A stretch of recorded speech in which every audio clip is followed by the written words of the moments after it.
morning, BookTube. This is Michael Romeo, and you are at my channel, Michael Romeo Talks Books. It's a great thing to do, talking about books. And this morning, what we're talking about, I'm a little late with it this month, but my wrap-up of January, which was pathetic in volume, but great in quality.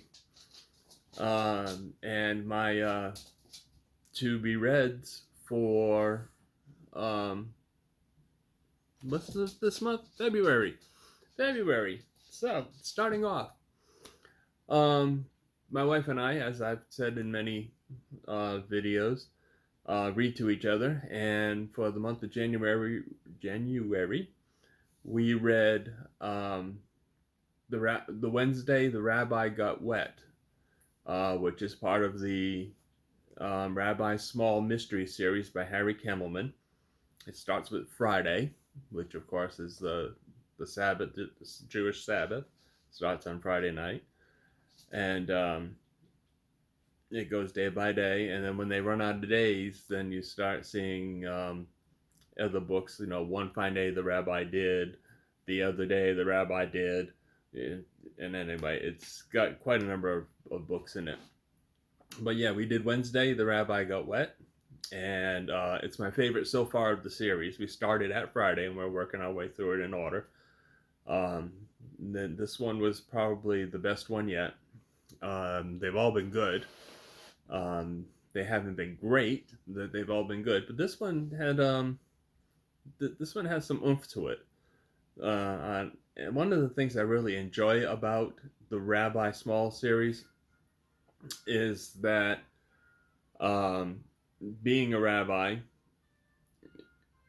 and being the rabbi that is getting involved in solving these crimes, Kemmelman manages to weave in a lot of Jewish teaching, stuff about the Jewish religion I never knew is talked about, and stuff I've heard about but didn't really understand is explained. And there's always something new in every book in the series, something new to learn about the Jewish religion. And it makes it not only enjoyable, but informative as well. And I highly recommend reading them. So that's what my wife and I read to each other for the month of January. Other than that,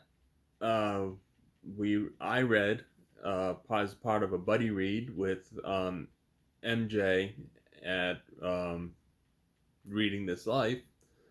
We read The Four Winds by Kristen Hannah, and I want to tell you that you like I said, I may not have read a lot of books, but what I did read was quality. This was a good book. I felt it was a little slow out of the gate. MJ disagreed with me on that. But it didn't take long for it to hook me. You know, I kept going a few chapters more, and the hook sunk, and then I couldn't put it down. And it is such a good story about a single mom and her two children. One is at the start of at the high point of the story. The daughter is 13 and the son is 8, and they're struggling to survive during the Dust Bowl year's disaster here in the United States. And that was a year where a lot of crop producing states like Texas, Oklahoma, and others were stricken by one of the worst droughts in history. And they call it the Dust Bowl because the earth turned to dust, and there were dust storms, and it was a horrible time for agriculture in that region, but also a horrible time for the people living through it. And here we have a single mother with 2 kids who are trying to survive and make a better life, and they become migrant workers and which was not a huge improvement in their life standing. Good book. I was a little upset by the end, but that's life. Life sometimes does not always have an end that you want. And so after I got through pouting, I decided that the end is worthwhile. And I gave it 5 out of 5 stars on Goodreads. I enjoyed it that much, and I highly recommend it. And that was it. That's all I read for January. For whatever reason, I just didn't seem to find the time to read. But for February, I'm hoping to do a little bit more. Right now, I'm reading P.S. Your Cat is Dead by James Kirkwood. This is a reread for me. I read it back when I was like, I don't know, 18 or 19 years old. And back then, I was just absolutely in love with the book. And I started it again just a night or two ago, and you can see I'm already about halfway through. It's not a long book, thankfully, because I really need a break right now from long books after reading The Four Winds. But this is a thoroughly enjoyable book. I'm enjoying it just as much as I did when I read it back in my teens. And it is about an actor who has had just one thing after another thrown at him. His best friend died in September. It is now New Year's Eve, and his girlfriend is breaking up with him on New Year's Eve.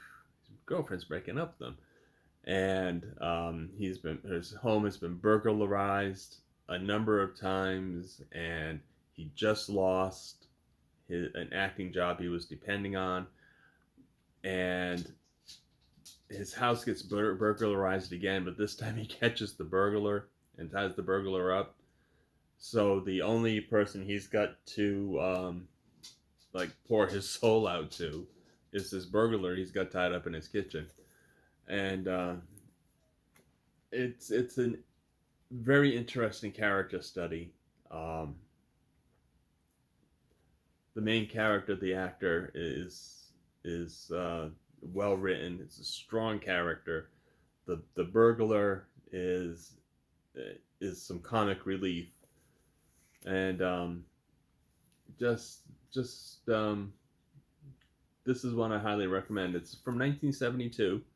Remember, my channel focuses mostly books of the 20th century, and this was published in 1972. And James Kirkwood is one of my favorite writers. He was, I don't know if you can see it there, but one of the co-authors of the Broadway hit Chorus Line. And I read a couple of his books. I have now collected all of his novels, and I'm going to reread the ones I've already read and read the ones I never got to. So maybe not all this month, but starting out with P.S. Your Cat is Dead this month. I'm also going to be reading Jacqueline and Susann's Dolores. It was a book published posthumously, which means after she died, of course. And it's probably not the best it can be. This is also a reread for me, because I read this one a long time ago when it first came out, as a matter of fact, which was in 1974, 2 years after Yes, Your Cat is Dead. And I enjoyed it then.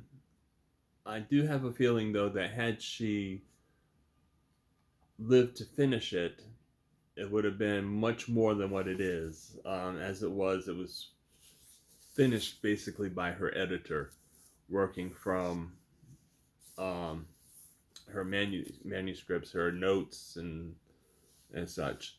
But it's a light read, a very fast light read, and so that one ought to be fun again.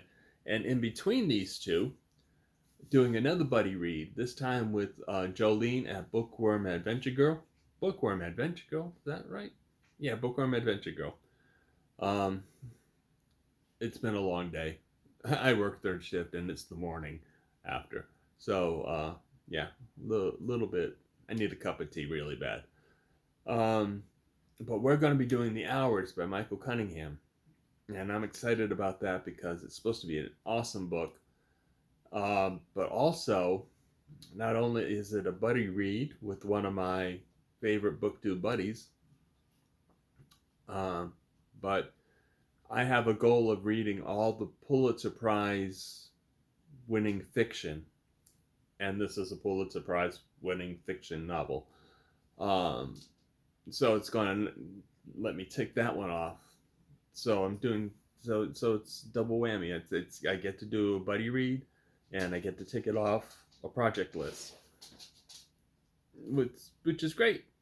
Um, and because my reading has slowed up, because life has gotten busy, that's all I'm counting on for February is those 3 books, and maybe there'll be more. We'll see, depending on how the month goes. But that's it. That's my January wrap up and my February reading list. And please comment down below. Let me know if you've read any of these, what you thought about them. If you have any questions about them, feel free to ask. And if you just want to talk about the weather, that's good too. Just leave comments. I love responding to comments. I love getting a conversation going. And that's it for now. We'll look forward to seeing y'all again on the next bit of content that I do. And that could be on any one of a number of subjects. I've got a list. So we'll see what it is.